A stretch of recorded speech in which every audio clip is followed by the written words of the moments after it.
boas-vindas a mais um programa Dicas Tributárias. A dica de hoje vai para você que mora no exterior, que já é residente no exterior há algum tempo. Você já ouviu falar na lei do CPF? Pois é, trata-se da lei de número 14.534, que foi promulgada em janeiro de 2023. E por que a gente está falando nela somente agora em janeiro de 2024? Porque essa lei foi promulgada, ela entrou em vigor na data da sua publicação? Não.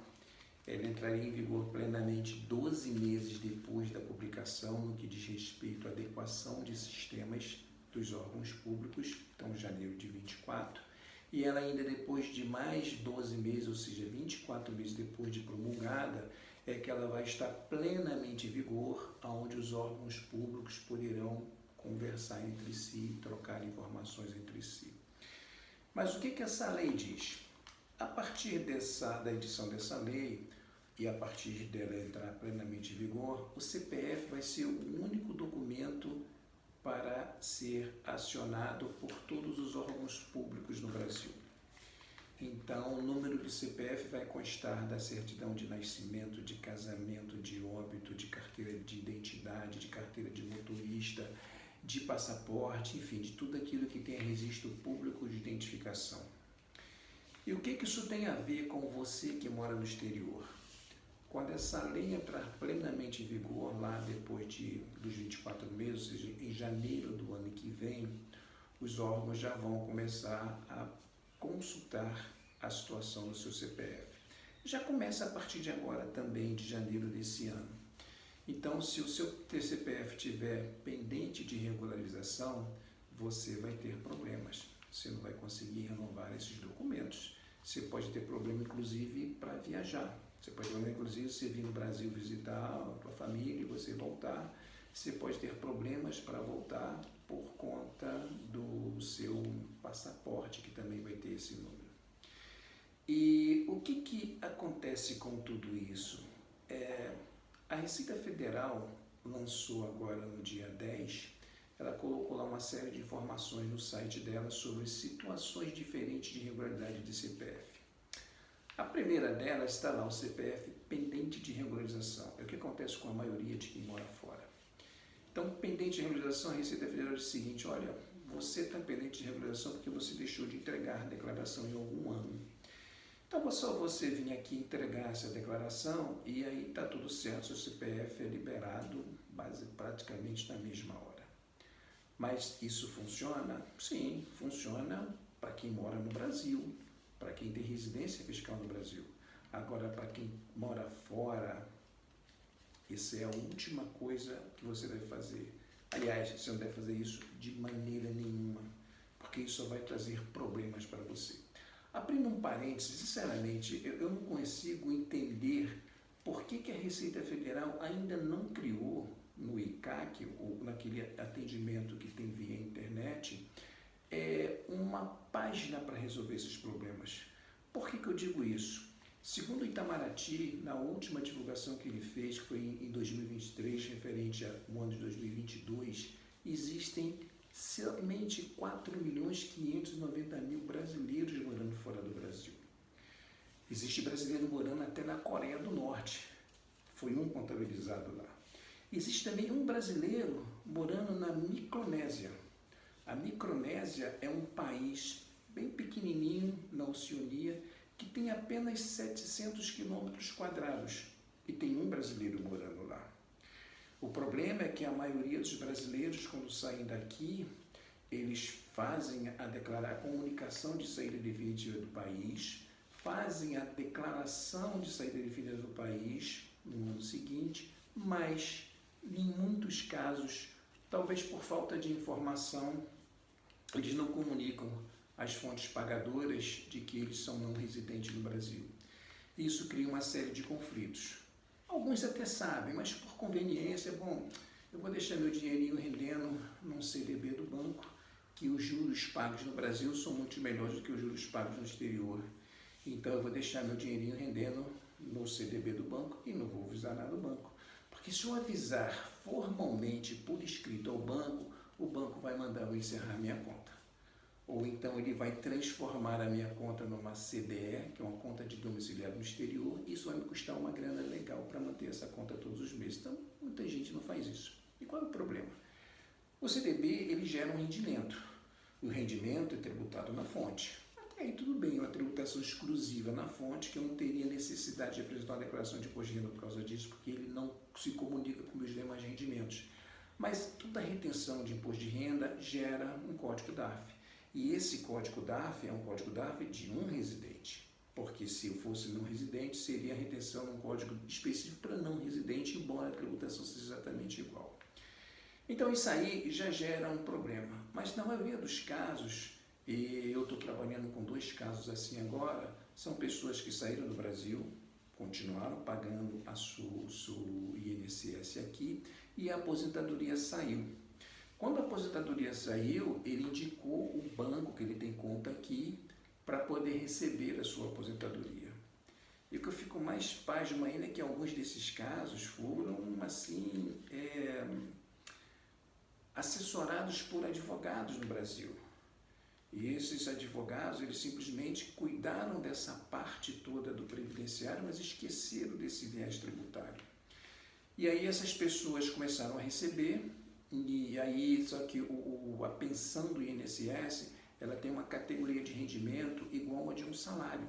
Então, é diferente daquele rendimento do CDB. Ele não é tributado exclusivamente na fonte, ele é tributado na declaração. Então, todos os meses eu tenho lá a retenção do imposto, chega no final do ano, eu faço a declaração, deduzo aquilo que eu posso deduzir, despesa médica, essas coisas todas, e tenho lá um líquido para pagar ou para restituir. Então, a pensão do INSS entra nessa categoria. Quando chega no final do ano, o INSS envia para a Receita Federal um informe de rendimentos. Então a Receita fica lá esperando, tem um informe de rendimento, num valor cujo limite já é superior àquele que eu estou dispensado de apresentar a declaração, ou seja, eu sou obrigado a apresentar a declaração. Quando eu estou no exterior, não sei nada disso, eu não apresento. Imediatamente o meu CPF cai nessa situação de pendente de regularização, porque para a Receita Federal, embora a Receita Federal tenha informação lá dentro dos próprios sistemas dela que você é não residente, ela trata você como residente. E aí você tem que apresentar uma declaração.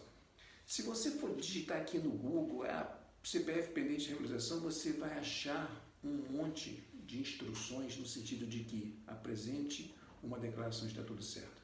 Tem até uma empresa que vende esse trabalho, dependente de onde você está morando ou não, ela vende esse trabalho e diz que regulariza para você na hora. Isso vai resolver seu problema? Não. Isso vai te criar um monte de problemas. Por que isso? Porque eu atuo nesse mercado de tributação internacional há muitos anos. Eu tenho clientes na Inglaterra, tenho clientes nos Estados Unidos, tenho cliente em Portugal, tenho cliente na Suíça, e sei que a maioria desses países todos trabalham no sistema de renda universal. Ou seja, não importa onde você ganha seu dinheiro, você vai pagar imposto de renda no país que você tem residência fiscal. O Brasil é a mesma coisa. Então, se você entrega uma declaração de imposto de renda no Brasil, é o mesmo de você dizer para a Receita, olha, eu sou residente no Brasil. E se você é residente no Brasil e você está entregando as declarações daqueles últimos 5 anos que a Receita te exigiu, a Receita também vai ter o direito de cobrar de você o imposto de renda que você deixou de pagar sobre os rendimentos que você teve fora. E hoje em dia, meus amigos, isso é muito simples, tem diversos tipos de informações trocadas entre países, que a movimentação financeira não é mais segredo para nenhuma autoridade tributária. Tudo aquilo que um americano tem de movimentação financeira no Brasil, o Brasil informa ao IRS todo ano, e todo brasileiro que tem movimentação financeira também nos Estados Unidos, o IRS informa a Receita Federal no Brasil. Isso vale para a Europa também. A Europa tem um sistema chamado CRS, que é o Common Report Standard, onde mais de 120 países são signatários. E o Brasil também está no meio disso. Então, hoje, por onde o seu dinheiro andar, a Receita Federal vai saber, ou a Receita do país que você estiver vai saber. Então, aí você tem um outro problema também. Por quê? Porque o país que você está também deveria receber informação do que você recebeu aqui do INSS. Eu sei de muitos casos que isso não é feito. Então, eu abro riscos dos dois lados. Para piorar a situação, se você acumulou no exterior um patrimônio maior do que US$ 1 milhão, você tem mais um problema. Quem tem essa situação é obrigado a, todo ano, apresentar ao Banco Central do Brasil a CBE, que é uma declaração de capitais brasileiros no exterior. Isso aqueles que são residentes no Brasil, residentes fiscais no Brasil e têm patrimônio fora. Então, na situação de você apresentar essas declarações aí dos últimos 5 anos para regularizar a sua vida, o Banco Central também vai dizer, opa, peraí, cadê o meu? E se você não faz isso, a multa pela não entrega dessa declaração é bem pesada, que ela é baseada no montante que deixou de ser declarado. Mas ela é limitada a um determinado valor, então isso pode ser aí R$25 mil por ano. Mas só que se você deixar, por exemplo, por 5 anos, isso já vai dar R$125 mil. É uma graninha considerável. Então, olha para o seu CPF, vê como é que está a situação dele. Se ele estiver em situação irregular, consulta seu assessor tributário para resolver isso. Se o seu assessor tributário não souber, ou se você não tiver nenhum, eu posso te ajudar com isso. Também uma coisa que fica mais complicada, porque a Receita não te ajuda, você não consegue fazer isso via a internet, você tem que começar com um processo físico mesmo, processo em papel, um processo administrativo e na Receita, porque os 2 casos que eu tentei resolver um via um processo digital, mas só que você vai lá, a única opção que você tem para regularizar CPF é se você quiser incluir no seu CPF aquele chamado nome, um nome que você tem, o chamado nome social, que você quer ser tratado por um nome diferente daquele que é o seu nome, relacionado com aquelas coisas de ideologia de gênero. Para isso, você pode resolver esse assunto na internet, mas para você regularizar essa situação que eu estou falando, você não consegue fazer isso pela internet. Necessariamente, você tem que abrir um novo processo, você tem que começar um processo todo novo para começar isso. Então, dá uma olhada para isso, porque isso pode trazer para você problemas significativos, pode impedir você, inclusive, de cursar transações no Brasil, venda de imóvel, venda de algum bem, enfim, pode atrapalhar um pouquinho a sua vida. Dá uma olhada, qualquer coisa que você precisar, quiser trocar alguma ideia comigo sobre esse assunto, meus dados aparecem logo depois desse vídeo, ok? Então, semana conversando, segunda-feira, eu desejo que você tenha uma semana produtiva, que tudo corra bem para você e que tudo vá bem na sua vida. Um abraço e até a próxima. Tchau.